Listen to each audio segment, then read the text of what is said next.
Waouh. Franchement, ça c'est le genre de nouvelle qu'un fan de football ne veut jamais se réveiller avec quoi. Au grand jamais. On aime tellement le football, on aime tellement les joueurs que souvent dans nos têtes, on pense qu'ils sont immortels. Alors que ce sont des âmes humaines comme nous et toute âme humaine qui a goûté à la vie devra aussi goûter à la mort. Mais franchement, ça fait mal. Franchement, ça fait mal quand tu penses qu'il n'avait que 28 ans. Quand tu penses qu'il venait de remporter la première ligue avec Liverpool. Il a remporté la Ligue des Nations avec le Portugal. Il s'est marié avec son amour de longue date il n'y a même pas une semaine. Il laisse derrière lui ses 3 enfants et sa femme, sa famille, ses coéquipiers. Dans cet accident, il n'est pas parti seul. Il est aussi parti avec son frère André Silva, qui lui aussi était joueur de football.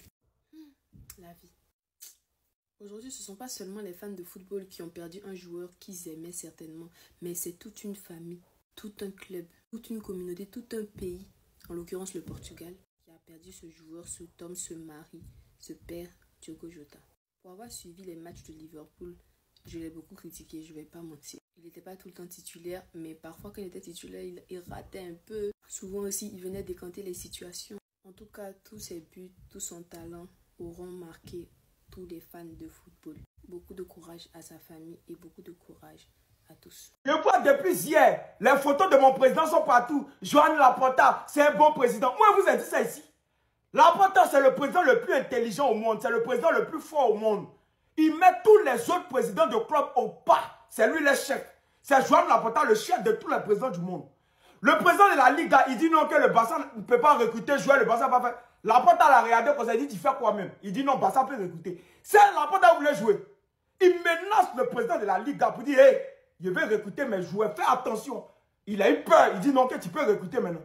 Laporta, c'est pas un camarade, c'est le meilleur président. Il est là pour faire rayer l'ordre. C'est comme ça, il est là, c'est son truc qui est là. Et puis, Laporta dit, concernant le cas Nico Williams, Nico va venir au Barça à 150%. C'est pas débat, c'est mon président qui a dit. Laporta dit, Laporta fait. Il a dit que si Laporta vient, il a dit que s'il vient au Barça, voilà comment il va faire. Il a dit, il a fait. Aujourd'hui, Barça n'a pas de problème d'argent. Donc il dit, Nico Williams va venir à 150%. Nico Williams va venir. Laporta dit, Laporta fait. Actuellement, Ansu Fati à Monaco, il est content, il est à l'aise. Arojo, change de club, tu vas voir comment c'est intéressant. Arojo, il faut aller dans un autre club, tu vas voir comment c'est doux.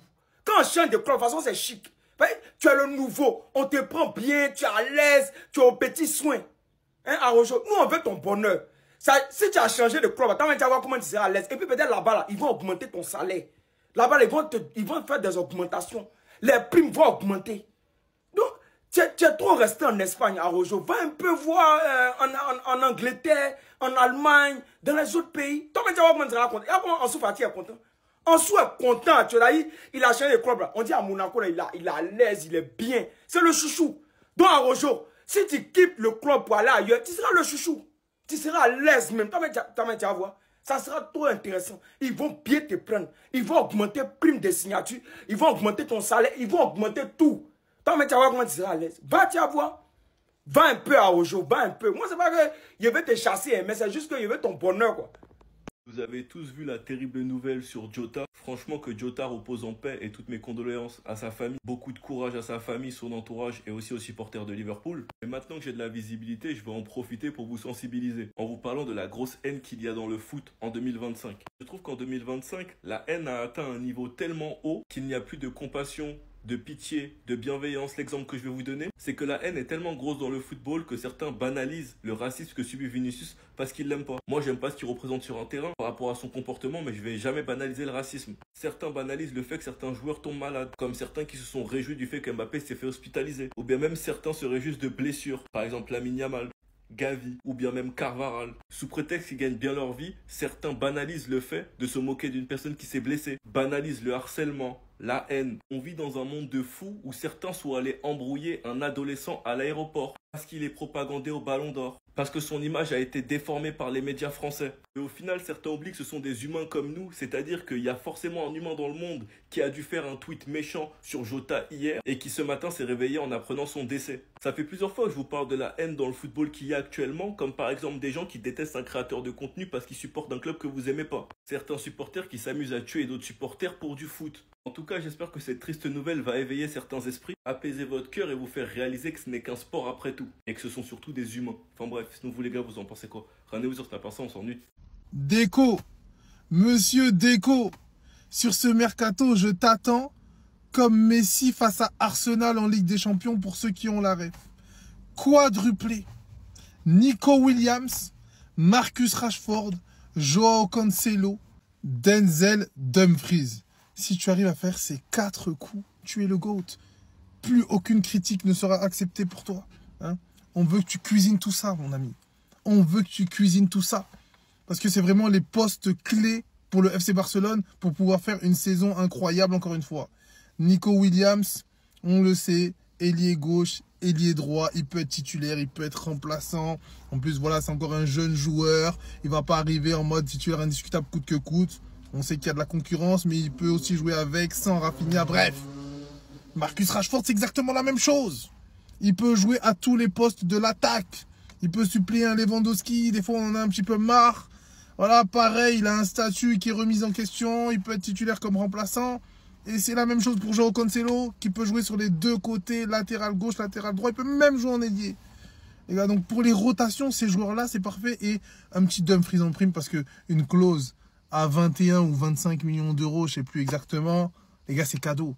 Surtout qu'on a appris qu'il y a le feu vert pour le mercato. Tebas lâche enfin la grappe du Barça qui est revenu au 1 pour 1 et qui va pouvoir recruter sereinement sans craindre le non-enregistrement de ses joueurs.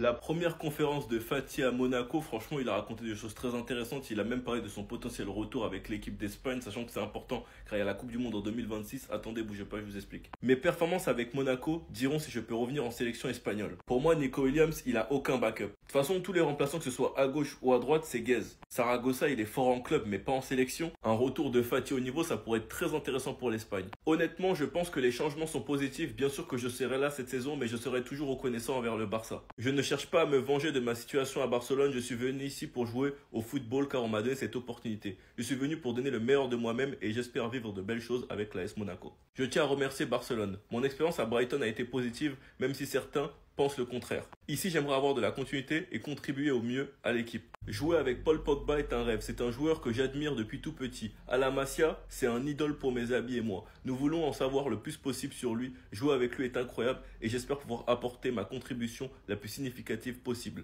En tout cas, on souhaite tout le meilleur à Ansu Fati. L'intensité en Ligue 1, c'est pas des blagues, c'était pas un championnat à sous-estimer et à prendre à la légère. Fati est l'exemple parfait comme quoi le football ça va vite. Il a repris son numéro 31, son numéro de départ, son numéro avec lequel il a percé. En tout cas, je crois toujours en lui. Sinon, vous les gars, vous en pensez quoi? Ramenez sur ta patience, on s'ennuie.